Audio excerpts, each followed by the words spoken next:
সত্য প্রকাশের দায়ে দৈনিক আমার দেশ পত্রিকার ভারপ্রাপ্ত সম্পাদক মাহমুদুর রহমানের বিরুদ্ধে রাষ্ট্রদ্রোহ মামলা দিয়ে সরকার গণমাধ্যমের কণ্ঠ রোধ করতে চায় বলে মন্তব্য করেছেন দেশের বিশিষ্ট নাগরিকেরা। আজ আমার দেশ কার্যালয়ে মুক্ত আলোচনায় মাহমুদুর রহমানের সঙ্গে একাত্মতা প্রকাশ করতে এসে এসব কথা বলেন তারা। সাইদুল ইসলামের রিপোর্ট। তথ্যটা আমাদের কাছে প্রকাশ করেছেন, এটা শুধু গণমাধ্যমের স্বাধীনতার দিকও নয়, একই সঙ্গে আমরা দেখছি যে বিচারের নামে কি করে আসলে কিছু ব্যক্তি বিভিন্নভাবে যোগসাজশের মাধ্যমে শুধুমাত্র তাকে ফাঁসি দেবার জন্য কিছু মানুষকে বিচারকে একটা প্রহসনে পরিণত করার জন্য তারা এটা পরিণত করেছে। বিচারপতি মহোদয় একজন পদত্যাগ করেছেন, তার মানে তিনি যে লেখাটি লিখেছেন এটা সত্য। এখানে পরিষ্কার লিখছে যে সরকার পাগল হয়ে গেছে। একটা পাগল সরকারের ঠিকানাটা তো হবে পাগলা কারণ। এই তথাকথিত বিচার প্রহসন আজকে তামাদিতে পরিণত হয়েছে। এই বিচার প্রহসন বন্ধ করো এবং দেশপ্রেমিক নেতাদেরকে অবিলম্বে নিঃশর্তভাবে মুক্তি দাও। কলম দিয়ে কলম প্রচারিত করুন। এতগুলো পোষা সাংবাদিক আছে, এতগুলো মিডিয়া আছে, এতগুলো টেলিভিশন আছে, এত মন্ত্রণালয়, আপনারা পারেন না মাহমুদুর রহমানের উত্তর দিতে? আমরা লক্ষ কোটি শফিকুল ইসলাম মাসুদ মাহমুদুর রহমানের জন্য তৈরি হয়ে আছি রাজপথে। এই প্রতিকূলতা, এই বেআইনি সকল কার্যক্রম মোকাবেলা করে সুস্থ শরীরে শান্তি নিরাপদে তাদেরকে বাসায় পৌঁছে দেওয়ার জন্য। মাহমুদুর রহমানের পক্ষে এভাবেই তাদের অবস্থান ব্যাখ্যা করলেন দেশের বিশিষ্টজনেরা। গণমাধ্যমের উপর নগ্ন হস্তক্ষেপের মাধ্যমে সরকার নিজেদেরই ক্ষতি করছে বলেও মন্তব্য করেন বক্তারা।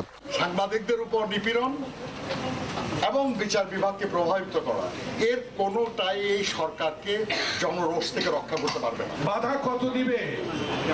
এই বাধার বাঁধ ভাঙবে।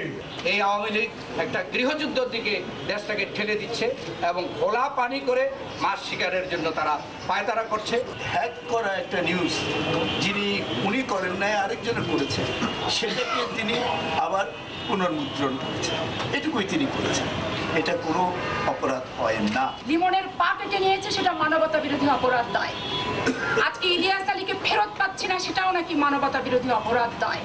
আজকে বিশ্বজিৎকে যে নির্মমভাবে মেরেছে, এটাও তাদের ভাষায় মানবতা বিরোধী অপরাধ দায়। এখন বাংলাদেশের মানুষকে বুঝতে হবে শেখ হাসিনা ওয়াজেদের কাছে মানবতা বিরোধী অপরাধ কোনটি।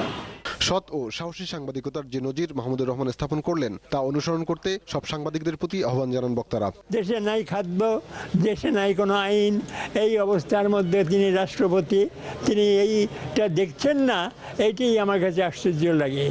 জনসাধারণ তাদের দাবি ছিনিয়ে আনবে এবং তখন একমাত্র মাহমুদুর রহমান থাকবেন না, তার চারপাশে অসংখ্য মাহমুদুর রহমানের জন্ম হবে।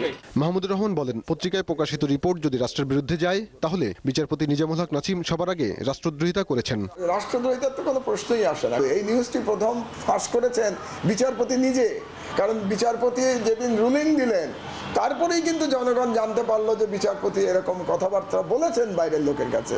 এটা ফাঁস করা যদি রাষ্ট্রদ্রোহ হয় তাহলে করে থাকলে তো বিচারপতি নিজেই করে ফেলেছেন সেই রাষ্ট্রদ্রোহ।